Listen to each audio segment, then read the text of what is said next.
What's up, guys? I know it's been a minute since I posted episodes about Bride Talk. Quay and I have been living life and have been traveling. So now we're back, and I have a guest named Isabelle. I've known her my whole life, so we've known each other over 20 years. I just want to clarify, we're not 50 years old. It's better if I say we've known each other probably since like 7, 8, maybe, but probably a little younger for Isabelle. But I've known her my whole life, so I think this would be great to interview her. I also want to say she is getting married next summer. Also, she's not a client of Quay Vision. I just want to let you all know that we interview brides that are not our clientele to get different perspectives of different brides. So we're going to talk about her wedding planning. Yes. Yay! Just recap, when is your wedding? My wedding is June 28th, 2024. When did you get engaged? I got engaged October 25th, 2022. So 10 months ago. And you have another 10 months, you said, right? Yeah. So literally this month is like the bookmark. I'm literally right smack in the middle. 10 months that I got engaged, and then 10 more months until my wedding. So it's exciting. That's a pretty long engagement. Yeah. How do you feel about having a longer engagement? I like it just because it gives me enough time to enjoy my engagement, because this technically is a season. I think you should enjoy your engagement.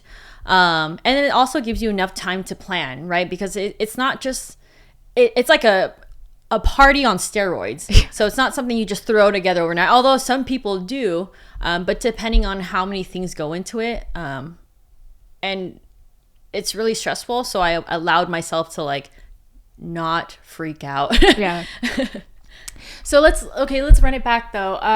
Let's say the day of your proposal, did you know you were getting proposed to? Yes and no. To quickly kind of sum it up, Mike and I had been talking about marriage for a while, and so I knew that I wanted to be engaged by the time I was 30. So he chose like the very, very last end of when the year that I was 30, or yeah. So did you give him an ultimatum? Not really. Okay. It just kind of happened naturally, where actually, we were both really ready in that sense. You know our history and stuff, and so that was when we were like, okay, it just so happened. Long story short, he thought it would be funny to text some of my girls like while I'm having lunch with one of them, because we work together, and he just texted October 25th, no contacts. And so my girlfriend, she was just like, why did Mike text us? I'm like, what do you mean? She's like, she just texted this day, and she showed me. I was like, oh, I don't know. Checked my phone, didn't see that I got a text message, and then it kind of clicked. I was like, oh my gosh, I think he's gonna propose. And she was like, what? No. That was a whole debacle. We told him to change the date, and so I didn't know anything from there. There was thoughts of like, I don't think he changed the date. I know Mike, if he planned something, and that takes a lot from him, he's not going to change it. But I'm like, would he really stick to the same date? Obviously he stuck to the same date, but there was things going on leading up to it that were throwing me way off. So I had a feeling, but that day it was like all over the place. Also because I was literally in fish guts. We went fishing and we went on a boat, so I had like fish guts. My hair was like all a mess. It was no makeup. So I was like, and he never got a haircut, so I was like, okay, like you would think you want to look nice for pictures. None. But he did it anyway. So you're telling me Mike, he texted your friends a date, but he didn't say like, don't tell Issa? No, he thought it was funny. Like, he's like, I just wanted to see what they would react. I was like, well, they obviously reacted differently than you thought. Did you even confront him though? Oh yeah. Like, yeah, that what night. was that date? Yeah, I that night we had dinner, and I was like, why did you do that? I wasn't mad. It was more kind of like, you would. Like, it's more of a Mike thing. And he actually told me what he was planning to do.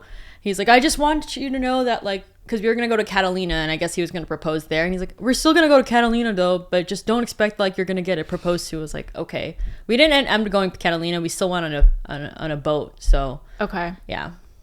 So how about like once you get engaged, what are you feeling? Like right then and there, proposal time, like when does it hit in your mind like, okay, now I can start the wedding process?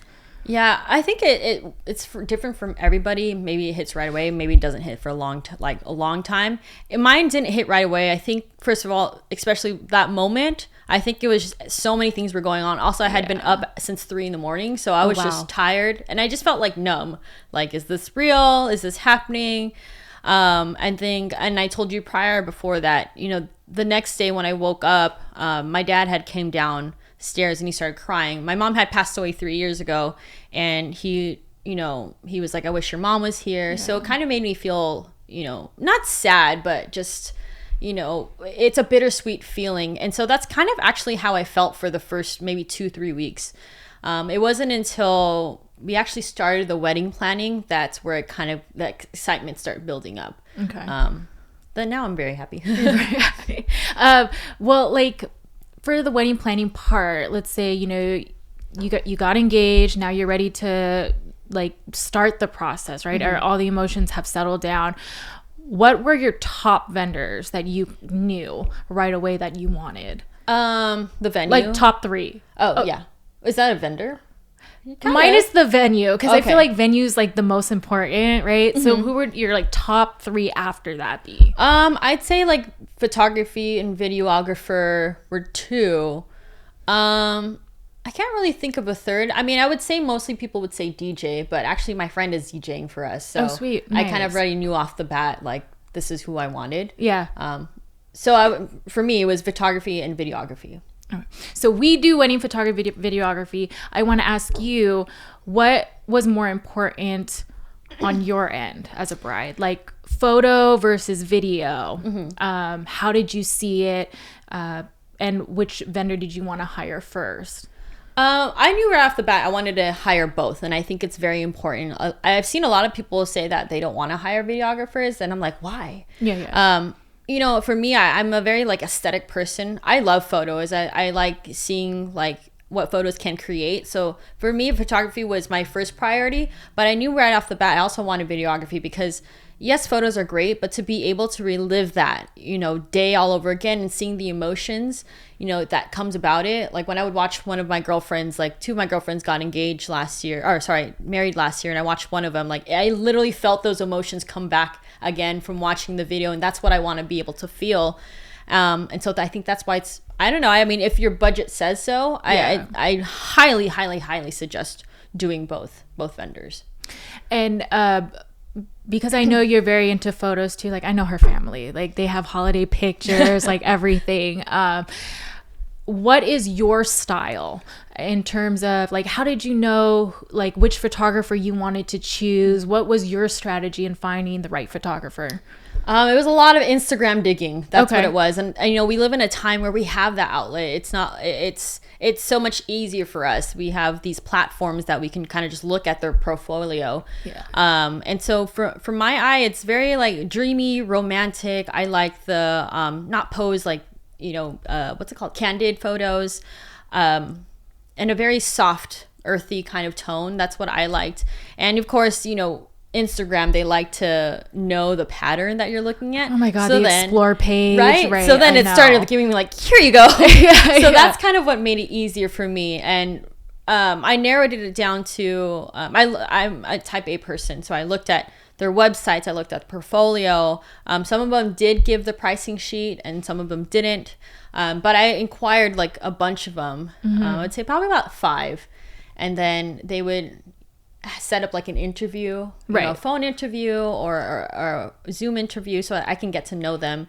And from the reason why I chose my person is because, first of all, I obviously liked her, you know, her portfolio. Second of it, I just vibed with her. Okay, that's important. Yeah, and because they always say, and I think that one of the good advice that I always say is that the person you're actually going to spend most time with is your videographer and photographer. It's not even your groom. Like, no, it's so true. You need a vibe. Yeah. And they're with you the whole day. So if you don't feel comfortable with them, it's going to show on photo and film. 100%. When you first met them, though, what was more beneficial on your end, like a Zoom call or telephone? Which one did you prefer more? I liked Zoom just because it makes it more personal, and I know what you look like first and foremost. That's true. And what I loved about mine, shout out to Karen Kunk. I think that's how you say your last name. I'm not sure, but she is great. What when I inquired her, she actually sent me a video of herself. She's like, I'm so excited, to meet you guys, if you guys choose me. And it was so at first I was weird when I was like, why is she sharing a video of herself? But I actually loved it. Yeah. I that already showed her personality to me, and it showed how personal she was. And also she read what I took some time into putting detail of what I wanted and why I chose this and all that stuff. And the fact that she read all of that and she relayed that to me, I loved it. Yeah, definitely. Yeah. So it was more like not just shooting you a price. It was like getting to know, like putting your priorities first. Exactly. Yeah. And when other vendors have been like, oh, these are our prices, do you want us or not? Or like, oh, it felt, some of them were like pushing me. Yeah, just like, oh, you have a definitely. time limit because I'm very busy. I'm like, Oh my gosh, Yeah. really? Yeah. People said that? yeah, I'm like, okay, well then I won't hire you if you're way too busy for me. Like, That's because so that's how I feel like rude. it's Yeah. gonna relate into my wedding. They're gonna try to rush me when this is the time that I want time to stand still. Yeah, definitely. Where was Mike during this? Was he part of the Zoom calls? No? Oh no, actually yes. The photography, yes. I made sure he was. Okay. Just because she really recommended for both of us to be there. Other ones that he wasn't there. So this is actually the only photographer that met with both of us, and it happened so that Mike actually had the time to, because we have opposite schedules. So. Nice. Great. How about your videographers? Did they meet with you too ahead of time? Yeah, we met during the Zoom call as well. Nice. And same thing. I felt the connection. I felt like he really wanted to understand our story and understand us, and I think that's what makes us feel more special. Yeah. Yeah. So what was you can let me know if you don't want to talk about it. We can chop this up. But I want to know, for photo and video, usually what is your budget? When you had a budget and before people told you prices, did you have to increase your price a little bit for budgeting, or you just had a big budget for photo and video? I actually didn't have a specific budget because I got different numbers. Okay.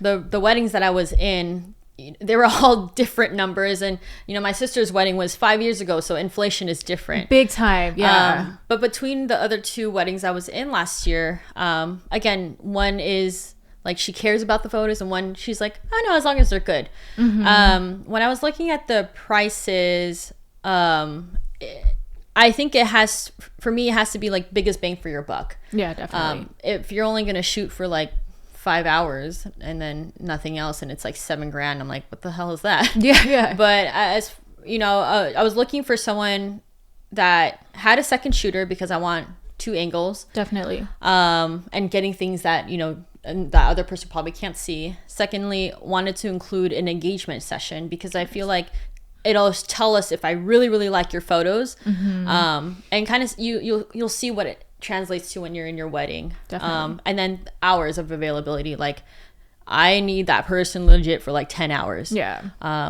So and I can talk about it, like I didn't really have a budget. I was just like, okay, this is the best price that I got, and compared it to other ones, and it was like $7,000, almost $8,000. That's fair, though, Yeah. for photo and video. Yeah. That's a standard, right? Oh no, this is just for photo. Oh, that's for photo? Yeah. Okay, see, I wasn't wrong. This family is big on photos. Yeah. Did you wait, just, Gabrielle's gonna watch this. Did you spend more on photos than her? Oh, Do you yeah, know? yeah. Okay. But again, I will say inflation. She got married 5 years ago. That is true. That is so, true. yeah, it's very pricey. But again, this was, everybody picks what they want to spend on in their wedding, and this was Definitely. one of mine. Definitely. Because when I think about when I hang up photos in my house, like I want it to look aesthetic. But like us, videography, we got a deal. It was like about $4,000 Yeah. for them. And I took out a lot of things because they wanted to they included actually like an engagement video shoot. Yeah. And I was like, I'm okay on that actually. Like, I was okay. So they took that out. They took a couple of things. So it ended up being $4,000, but they're there, has second shooters as well. They're there for the 10 hours. Nice. I just have to pay for a room for them to stay in, which is not a bad thing. Yeah. So it very much varies. That's nice. Oh, and then, okay, so you found your photographer, videographer, right? Your wedding, you got engaged 2020. Your wedding is in 2022. No, dude, I can't even do math. Okay, sorry. 2022. You're getting married 2024. Yeah. So when did you book both of them? So I literally booked my venue, videographer, and photography within like the first 6 weeks that I got engaged. Reasons that being is that my fiance was like, what the heck? We're not getting married until 2024. I said, wait, I'm doing this more money wise. We're saving us money because they gave me 2023 prices instead of 2024 prices. Also, I booked during like November, so where Black Friday deals were coming. So they also gave me another percentage off. So you could call me neurotic and be like, what the heck? You booked so far in advance, or you could call me smart.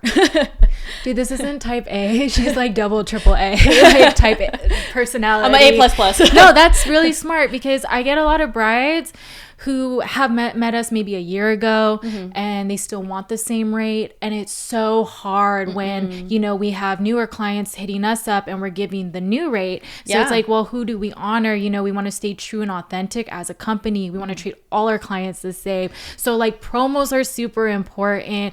Deals are important. But like when your photographer or videographer says this deal ends, I guarantee you make use of that deal. 100%. Don't hit them up 6 months later thinking you'll get the same deal, because I mean, we're trying to run a business too, and inflation, and you know, why it's so expensive too is like people have to pay their second shooters, third shooters, whoever they're bringing. That's like a biggest one. I mean, especially that's why I love this kind of bride who books like 2 years in advance, because it's hard to find. Also, like I feel like for you guys as a business, you know, you have to pre-plan these things. It's hard to like think about like, you know, what to shoot and all the things if you only have such a limited amount of time. So a person who expects like, oh, I thought you were going to give me the same price. Well, no, it's double the work because I have to actually think about where are we planning anything? Do we have anything? Do we need a second shooter? Is this a travel location? So I think there's so much that goes into it. Like, definitely, please let your vendors know way ahead of time. Yeah. And I mean, you're paying for quality too. Yeah. So like those prices and all the portfolios you're seeing, you're going to get that in your wedding. Yeah, 100%. You know, it's super important. Were you ever hesitant on videography? Like, you know, some brides, they say videography is the biggest regret. Do you believe that? I mean, you haven't had your wedding yet. Yeah. But no, 100%. I mean, that is probably, you know, I finally downloaded TikTok because my best friend was like, download TikTok for wedding talk. Yeah. And probably that is the number one thing that I've seen that people say, I regret not getting you a videographer. Because again, it's like a movie of your best day of your life. Yeah. Like, why wouldn't you want that? And, you know, it doesn't have to be all cinematic as you want. Like, I saw videographers that were, like, up to 10K. If that's in your quality, sure. Yeah. I wanted to be more so, like, I want it to be of quality. I don't want it to be, like, a freaking iPhone camera. Yeah, definitely. I want it to have quality and something that I'll love showing to other people. Yeah. But for me, 10K was a lot. Yeah.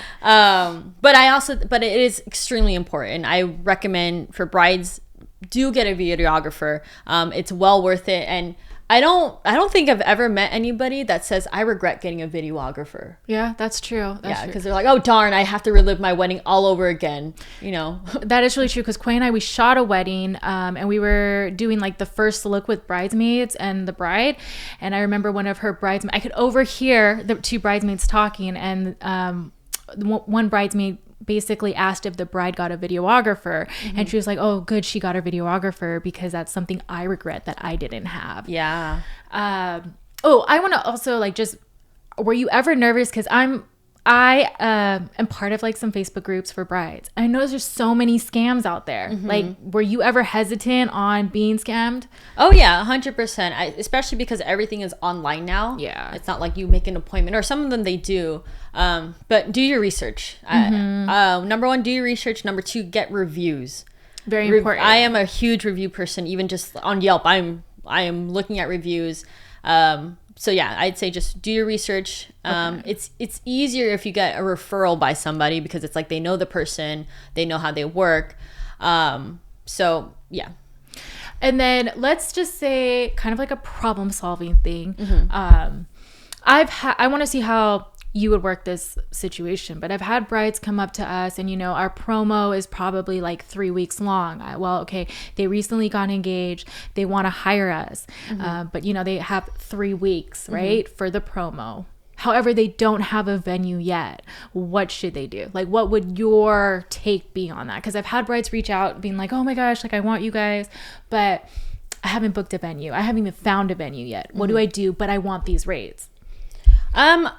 Well, I'd say, first of all, talk to your videographer. Yeah. I mean, not everyone already has their venue, or what I'm assuming. Some people do book their vendors before, even though it is recommended that you have a venue first, then book all those other things. Sometimes it doesn't work that way. So I'd probably say talk to your videographer. And I'm probably being biased because I know you guys. Yeah, but, that's true. But I would say for you guys, like if that was the case, you talk to them and, you know, you could possibly book. You just have to know, like, is it going to be in the vicinity, or am I going to be like out of the country? And you'll work with that. And I think it's kind of a tricky situation, but I think the best thing is talk to the videographer, talk to the vendor, and see, like, can I book you without knowing my venue? But this is what I know, is that I am getting married in California, or I am getting married out of state. So plan for that. Also, again, time.